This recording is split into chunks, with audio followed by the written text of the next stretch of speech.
Hi, hello friends. Welcome to my YouTube channel all in one CSE। इस खास series में आप सभी का हार्दिक स्वागत है। Myself Chandmal Gurjar, SMCET Jaipur assistant professor. For this video lecture we will learn software engineering subject in detail. यानी हम ये वीडियो के अंदर सॉफ्टवेयर इंजीनियरिंग सब्जेक्ट को इन डिटेल में पढ़ेंगे। वो ये जो सब्जेक्ट है सारे यूनिवर्सिटी एग्ज़ाम्स के अंदर और जितने भी कम्पिटिटिव एग्ज़ाम्स होते हैं वो सारे एग्ज़ाम्स में कंप्यूटर सब्जेक्ट के अंदर जो अपना कंप्यूटर्स का जो भी सिलेबस होता है उसके अंदर आपको ये बहुत हद तक हेल्प करेगा, काम लगेगा। तो जितने भी व्यूअर्स है, my request, first of all एक नोट, एक पेन या एक रफ पेज लेके आप बैठे और जो भी मैं टॉपिक्स आपको पढ़ाने वाला हूँ या जो भी आपको मैं टॉपिक्स समझाने वाला हूँ वो टॉपिक्स को आप मेन टॉपिक्स को आप नोट डाउन कर ले, जिससे आपको फ्यूचर में पढ़ने के लिए या रिव्यू करने में आपको हेल्प रहेगी। फर्स्ट ऑफ ऑल हम देखेंगे what is the software engineering. ये सब्जेक्ट का नाम सॉफ्टवेयर इंजीनियरिंग क्यों पड़ा, ये किस किस फील्ड में ये हेल्प करता है, कौन से ब्रांचेस के अंदर ये काम आता है। तो हम इसका बेसिक नॉलेज लेंगे। सबसे पहले तो सॉफ्टवेयर इंजीनियरिंग सब्जेक्ट, जैसे मैं मेरी बात कर रहा हूँ तो हम राजस्थान स्टेट से बिलोंग करते हैं। तो हमारे स्टेट के अंदर राजस्थान टेक्निकल यूनिवर्सिटी कोटा एक टेक्निकल यूनिवर्सिटी है, सेकंड है BHU बीकानेर टेक्निकल यूनिवर्सिटी। तो ये दोनों जो यूनिवर्सिटीज़ है टेक्निकल यूनिवर्सिटीज़ में computer science and engineering branch के अंदर वेरियस ईयर्स के अंदर सॉफ्टवेयर इंजीनियरिंग सब्जेक्ट कंपलसरी आता है। तो हम वो सॉफ्टवेयर इंजीनियरिंग सब्जेक्ट को एज अ यूनिवर्सिटी एग्ज़ाम के पॉइंट ऑफ व्यू से एंड अदर्स स्टूडेंट्स को हम कम्पिटिटिव एग्ज़ाम्स के पॉइंट ऑफ व्यू से हम उसको लर्निंग करेंगे, पढ़ेंगे। तो प्लीज़ हम स्टार्ट करते हैं सॉफ्टवेयर इंजीनियरिंग सब्जेक्ट के सारे पॉइंट्स। उससे पहले हम सबसे पहले हम उसको के जो पॉइंट ऑफ आउटकम्स है उसको हम देखेंगे कि हमको ये कहाँ कहाँ हेल्प करेगा, कौन से फील्ड के अंदर अपने को ये हेल्प करेगा।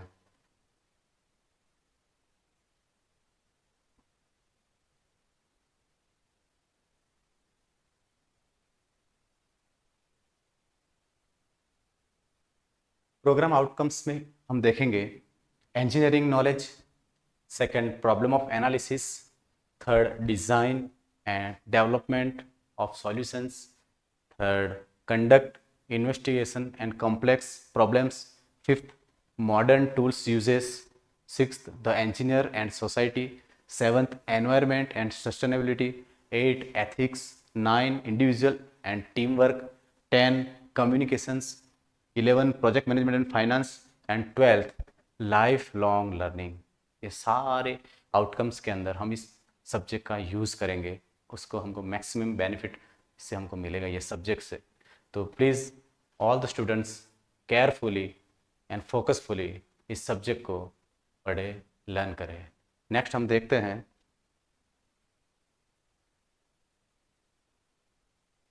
Programme educational objectives, provide fundamentals of engineering sciences with emphasis on CSE. Second, train student to design and create novel solutions. Third, inculcate professionals attitude, ethics and teamwork. Fourth, provide academic environment of excellence and lifelong learning. Fifth, prepare students for industry and higher education with high values. ये programme educational objective के लिए अपने को इस field में help करेगा। Next हम देखेंगे जो हमारा सिलेबस है, वो सिलेबस मैंने ज़्यादातर सिलेबस RTU कोटा रानी राजस्थान टेक्निकल यूनिवर्सिटी कोटा का सिलेबस को मैंने एनालिसिस किया है और उसके जितने भी टॉपिक्स दे रखे हैं, यूनिट्स दे रखे हैं, उसको हमने आइडेंटिफाई करके यहाँ पर हमने आपको वो टॉपिक वाइज यूनिट वाइज हम स्टडी कराने के लिए फोकस रहेंगे। तो कहने का मतलब यही है, आउट ऑफ द सिलेबस नहीं जाना है हमको, थ्रू द सिलेबस हम ये सब्जेक्ट को पढ़ेंगे। सो फर्स्ट ऑफ ऑल इसीलिए मैंने सिलेबस ओवरव्यू का पेज रखा है कि जिससे हमको आइडेंटिफाई हो कि सिलेबस क्या है। यानी कि हम ये जान सके कि विदाउट सिलेबस ये दरिया है, हमको पता ही नहीं चलेगा हमको कहाँ जाना है, क्या करना है। जैसे हम ओवरव्यू देखेंगे सिलेबस का तो उससे अपने को ये बेनिफिट रहता है कि भाई हम सिलेबस के दायरे के अंदर, सीमित दायरे के अंदर पढ़ाई करके मैक्सिमम आउटपुट्स यानी मार्क्स एग्जाम्स के अंदर हम ला सकें। तो फर्स्ट ऑफ ऑल हम सिलेबस देखेंगे, पांचों यूनिट्स को फटाफट से हम देख लेते हैं। फर्स्ट यूनिट में हम देखेंगे introduction, life cycle models, requirements, specifications, verifications and validations. Second units में हम देखेंगे project management, estimations, coco models, risk analysis. Third unit में हम देखेंगे requirement analysis, DFD diagrams, FSM diagrams, structure analysis. Fourth unit में हम देखेंगे software design, modular design, documentation and last fifth unit में हम देखेंगे object oriented analysis, object oriented design, unified modeling diagrams. ये सिलेबस है, वो सिलेबस हमको आइडेंटिफाई करके देता है कि हमको इन इन टॉपिक्स को प्रायोरिटी रख के पढ़ना पड़ेगा। तो सबसे पहले हम स्टार्ट करेंगे नीड ऑफ सॉफ्टवेयर इंजीनियरिंग, यानी सॉफ्टवेयर इंजीनियरिंग की अपने को नीड क्यों पड़ी। तो जैसे हम डायग्राम्स के अंदर देख रहे हैं needs for software engineering, first देखेंगे क्वालिटी एश्योरेंस, यानी क्वालिटी एश्योरेंस के लिए हम उसको सॉफ्टवेयर इंजीनियरिंग का यूज़ कर रहे हैं। Second cost effective, third timely deliver, fourth scalability, fifth security, seven maintenance and updates and eight efficiency and performance. ये सातों पॉइंट्स के लिए सॉफ्टवेयर इंजीनियरिंग की नीड पड़ी अपने फील्ड के अंदर। तो हम अब इसके बारे में आगे देखेंगे। यूनिट वन, फर्स्ट यूनिट में हम जब इसको पढ़ते हैं सॉफ्टवेयर इंजीनियरिंग सब्जेक्ट को, तो फर्स्ट ऑफ ऑल हम क्या क्या पढ़ेंगे, उसका सिलेबस मैंने सब टॉपिक्स के थ्रू डिवाइड किया है। फर्स्ट हम पढ़ेंगे introduction to software engineering, second हम पढ़ेंगे सॉफ्टवेयर कंपोनेंट्स, थर्ड हम पढ़ेंगे सॉफ्टवेयर क्राइसिस, फोर्थ हम पढ़ेंगे सॉफ्टवेयर इंजीनियरिंग प्रोसेस, फिफ्थ हम पढ़ेंगे software engineering attributes and last हम देखेंगे SDLC types of models. Different different model को हम डिस्क्राइब करेंगे। तो फर्स्ट हम देखेंगे व्हाट इज़ सॉफ्टवेयर इंजीनियरिंग। तो सबसे पहले हम अगर यूनिवर्सिटी की हम बात करते हैं तो 2 मार्कर के क्वेश्चंस आते हैं, 4 मार्कर के क्वेश्चंस होते हैं और 10 मार्कर के क्वेश्चंस होते हैं। तो जो भी मेरा डेफिनेशन है या जो मेन की कंपोनेंट्स है वो मैं सबसे पहले आपको बताने की या डिस्क्राइब करने की कोशिश करूँगा, जिससे आपको वो 2 मार्कर और 4 मार्कर में एज अ डेफिनेशंस के थ्रू मैं आपको वो टॉपिक्स को समझाने की कोशिश करूँगा, जिससे आपकी क्लियरिटी कंप्लीट हो जाए। तो फर्स्ट ऑफ ऑल हम देखेंगे डेफिनेशंस के अंदर सॉफ्टवेयर इंजीनियरिंग की, उसमें हम देखेंगे 2 वर्ड से ये सब्जेक्ट बना है, software and engineering. What is a software. तो जैसे इसके नाम से हमको पता चल रहा है सॉफ्टवेयर, सॉफ्टवेयर यानी क्या होता है, जो सॉफ्टवेयर बना है वो सेट ऑफ प्रोग्राम्स, यानी कि बहुत सारे प्रोग्राम्स होंगे, उसमें कोडिंग की होगी। वो प्रोग्राम्स जब एक सेट के अंदर इंटीग्रेशंस होते हैं तो वो एक सॉफ्टवेयर बनता है। यानी कहने का मतलब यही है कि जो मैनी सेट्स ऑफ प्रोग्राम बने हुए हैं उसको हम जब इंटीग्रेशन करके एक प्लेटफॉर्म पे अगर हम उसको एज अ इंटीग्रेशन करके अगर हम उसको बनाएंगे तो वो एक अच्छा सा सॉफ्टवेयर डेवलप होगा। यानी कि सेट ऑफ प्रोग्राम के थ्रू हम सॉफ्टवेयर बना सकते हैं। तो सॉफ्टवेयर का आपको मतलब क्लियर हुआ कि what is software. Software is a set of programs. Second engineering, engineering क्या है, जिस फील्ड के अंदर हम जा रहे हैं, सारी फील्ड जैसे बीटेक की जितनी भी फील्ड 5 ब्रांच है वो अपने आप में एक इंजीनियर के रूप में जाने जाते हैं। तो इंजीनियर उनको क्यों बोला जाता है, क्योंकि उन्होंने कुछ सेट ऑफ रूल्स, कुछ डायनेमिक आइडियाज़, कुछ परफेक्शंस के साथ उन्होंने जो नया आइडिया क्रिएट करके जो कुछ डेवलप किया है वो सारा एक इंजीनियरिंग ही है। यानी वो सारा वर्क, वो सारी जो डेवलपमेंट है वो सारी एक स्पेसिफिक वर्ड में हम उसको बोलेंगे तो हम उसको इंजीनियरिंग कह सकते हैं। यानी कहने का मतलब यही है कि एनी सेट ऑफ रूल्स जो ऑलरेडी बन चुके हैं या कुछ नया जो भी कुछ हम क्रिएट करने वाले हैं उसके अंदर कुछ न्यू आइडियाज़, हमारे खुद के आइडियाज़ ऐड करके अगर हम कोई डेवलपमेंट प्रोग्राम करते हैं तो वो सारा डेवलपमेंट एक इंजीनियरिंग के रूप में माना जाएगा। तो अगर हम उसकी डेफिनेशन देखें, ये तो हो गए वर्ड्स के फॉर्मेशन कि वर्ड्स का मीनिंग क्या होता है, बट अपने को तो एग्जाम्स के अंदर मार्क लाना होते हैं, यानी अपने को एग्जाम में रिटर्न मोड में लिखना होता है। तो हम उसकी ऑथेंटिकेट डेफिनेशंस यानी हम उसकी यूजफुल डेफिनेशन जो हम एग्जाम्स के अंदर लिख सके, तो वो मैंने पीपीटी के थ्रू लिख के आपको बताई है, प्रेजेंटेशन की है। तो आपको उसी डेफिनेशन का आपको प्रीफर करना है अपने आंसर्स के अंदर, रिटर्न एग्जाम्स के अंदर, है ना। तो हम डेफिनेशन देखेंगे। Software engineering branch associated with development of software product using well defined scientific principles, methods and procedure. यानी कि सॉफ्टवेयर इंजीनियरिंग जो ब्रांच है वो एसोसिएटेड है, किसके साथ एसोसिएटेड है, development software product using well defined scientific methods and principles. यानी साइंटिफिक मेथड और प्रिंसिपल को फॉलो करके हम जो भी सॉफ्टवेयर डेवलपमेंट करेंगे उसको हम क्या कहेंगे, सॉफ्टवेयर इंजीनियरिंग कहेंगे। अब हम उसका सेकंड उसके हम सॉफ्टवेयर कंपोनेंट्स देखेंगे। उसके मेन दो कंपोनेंट्स है set of programs and software documents. Software engineering is concern with all aspect of computer based development including hardware, software and process engineering.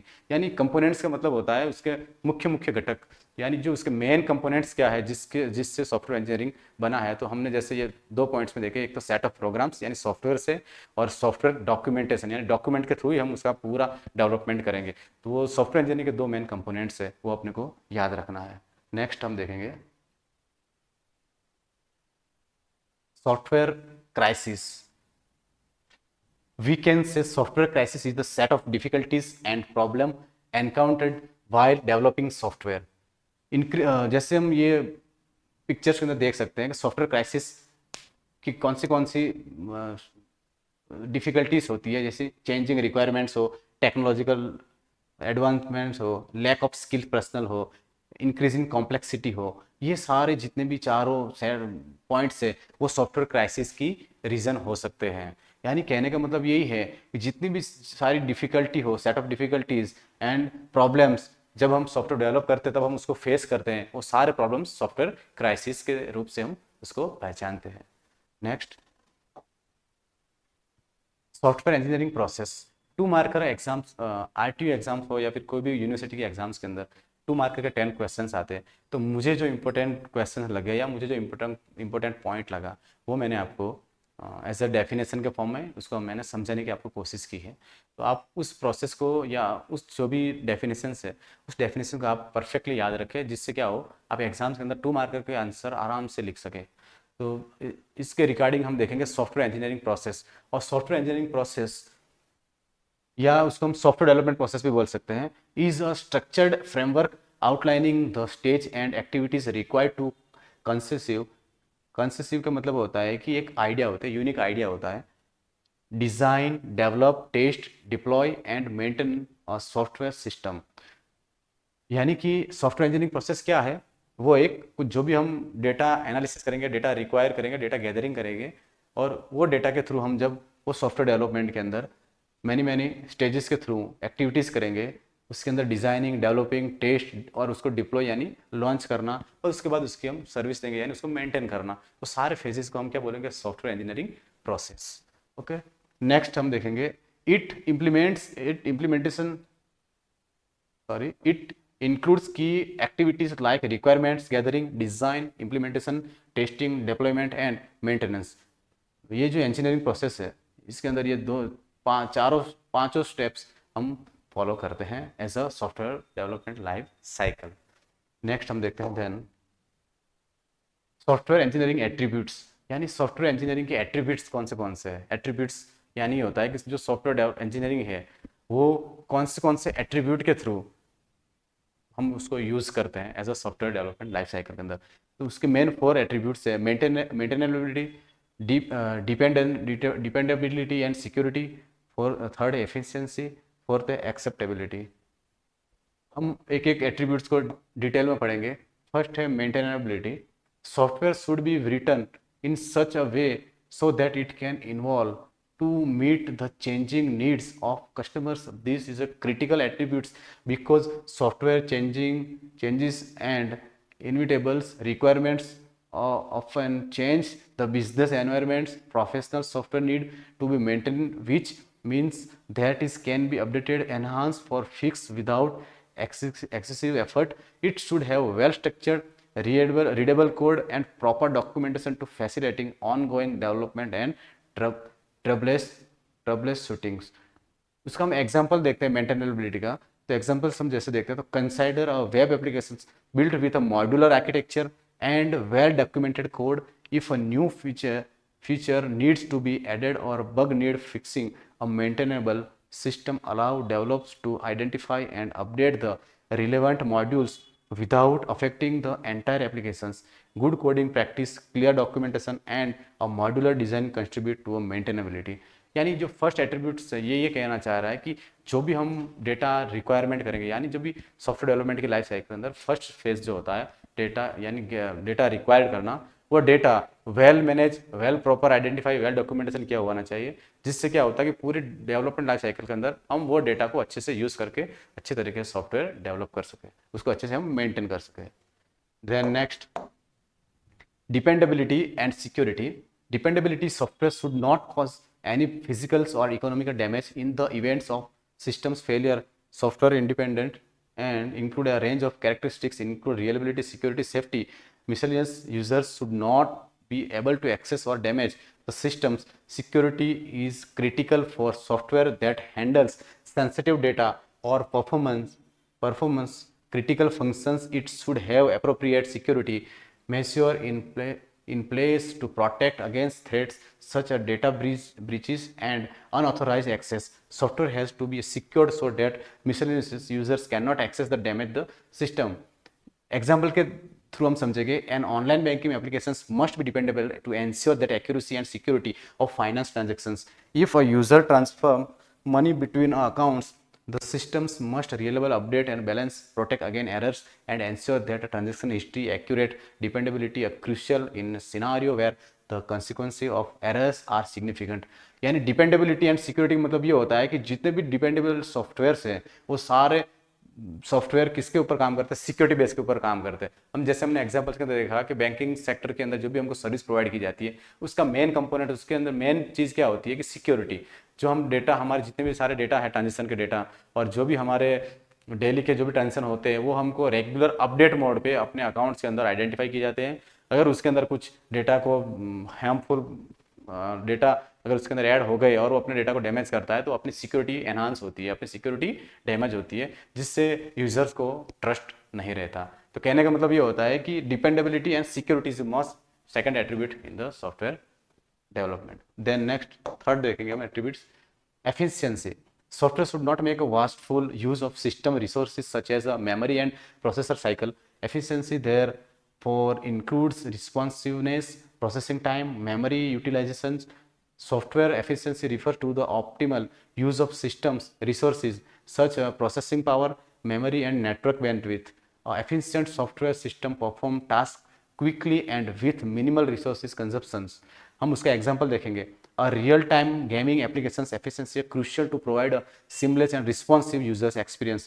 The software should optimize graphics rendering, minimize latency in the network communications, and utilize resources judiciously to prevent lag of delay during gameplay. Efficiency is especially important in the applications where responsiveness directly impact user satisfaction. Efficiency का मतलब ये होता है कि जब भी हम software का यूज़ करते हैं, वास्ट यूज जब उसका होता है, अगर वो सॉफ्टवेयर की एफिशिएंसी अगर वो मेंटेन रहती है तो वो यूज़र को सेटिस्फेक्शन प्रोवाइड करता है. यानी कि अगर एग्जांपल देखते हैं हम तो उसमें लिखा है कि जो हम गेमिंग के एग्जांपल्स है, अगर गेमिंग के अंदर जो भी हम काम करते हैं, जो भी हम गेम खेलते हैं, अगर उसके अंदर कोई जितने भी हम फंक्शंस करते हैं वो अगर स्लोली रिप्लाई करता है या वो स्लो मोड पे काम करता है तो यूजर्स को, गेम खेलने वालों को इतना मजा नहीं आता. तो कहने का मतलब ये होता है कि एफिशिएंट का मतलब यही होता है कि आपको अगर जो भी सॉफ्टवेयर आपको प्रोवाइड किया जा रहा है या जो भी एप्लीकेशन आप यूज़ कर रहे हो वो एट ए टाइम आपको रिस्पॉन्ड टाइम टू टाइम करे तो आप जो यूजर्स है उसके अंदर सेटिस्फाई होंगे, तो इसको यूज़ करने में मजा आती है ना. तो नेक्स्ट हम उसका एट्रीब्यूट देखेंगे, fourth and last, acceptability. Software must be acceptable to the types of users for which it's design. This means that it must be understandable, usable, and compatible with other systems that they use. Acceptability is about meeting user expectations and needs. A software system is considered acceptable if it aligns with user requirements, preference, and usability standard. हम उसका example देखेंगे. A mobile messaging app must be acceptable to users in terms of its user interface, features, and performance. If the application is intuitive, offer a variety of communications options, and respond promptly to user inputs, it is likely to be well received. Acceptability involves considering users' feedbacks and continuously improving the software to meet involving user acceptations. यानी कहने का मतलब यही होता है कि अगर user all चीज़ acceptability के अंदर उसको प्रोवाइड की जाती है सॉफ्टवेयर के थ्रू, तो कहने का मतलब यही होता है कि यूज़र, जैसे हम एग्जांपल के थ्रू समझते हैं कि जैसे अगर हमारे मोबाइल के अंदर मैसेज में ओटीपी आ रहा है, अगर OTP at a time generate नहीं होगा तो जो उसका टाइम ड्यूरेशन है वो टाइम ड्यूरेशन आउट होने के बाद हम वो ओटीपी हमारे वर्थ नहीं रहेगी, यानी वो ओटीपी हमारी एक्सपायर हो जाएगी, तो वो एक्सेप्टेबल नहीं है. तो एक्सेप्टेबल एट्रीब्यूट्स हम यही समझेंगे कि भाई टाइम टू टाइम अपने को सर्विस मिलनी चाहिए as a most important in the software development. Then next हम देखेंगे सॉफ्टवेयर इंजीनियरिंग के अंदर हम सबसे ज़्यादा हमारा मेन टॉपिक जो है वो उसके मॉडल्स है, डिफरेंट डिफरेंट मॉडल्स 1970 से लगा के अभी तक करंट सिनेरियो तक जितने भी models, different different models various software companies use in their software development life cycle. So हम धीरे धीरे करके जहाँ 1970 से अब तक के जितने भी मॉडल्स है सारे मॉडल्स को हम एक एक करके पढ़ेंगे। बट अभी हम ये लेक्चर्स के अंदर सिर्फ उसके हम नाम दे के फिर हम नेक्स्ट वीडियो से एक एक मॉडल्स को हम अच्छे से डीपली पढ़ेंगे। Waterfall model, iterative model, V model, incremental model, RAD model, यानी आरएडी का मतलब होता है rapid application development model, prototyping model, spiral model, concurrent development model. तो ये जितने भी सॉफ्टवेयर लाइफ साइकिल डेवलपमेंट के अंदर जितने भी मॉडल्स है in the all software engineering subject, first first unit in most important topic for all models.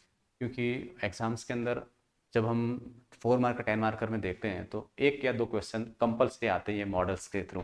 तो मॉडल्स कैसे कौन से फेज से वो डेवलप हुए, उनके अंदर क्या क्या चेंजेस है, वो डेवलप एज अ क्लाइंट को और सर्विस प्रोवाइडर यानी कंपनी को कैसे कैसे उसने हेल्प किया, वो सारा कुछ अलग अलग मॉडल्स के अंदर अलग अलग सिचुएशन के हिसाब से उन्होंने बनाया है। तो हम नेक्स्ट लेक्चर के अंदर हम एक एक करके सारे मॉडल्स को जैसे पढ़ेंगे।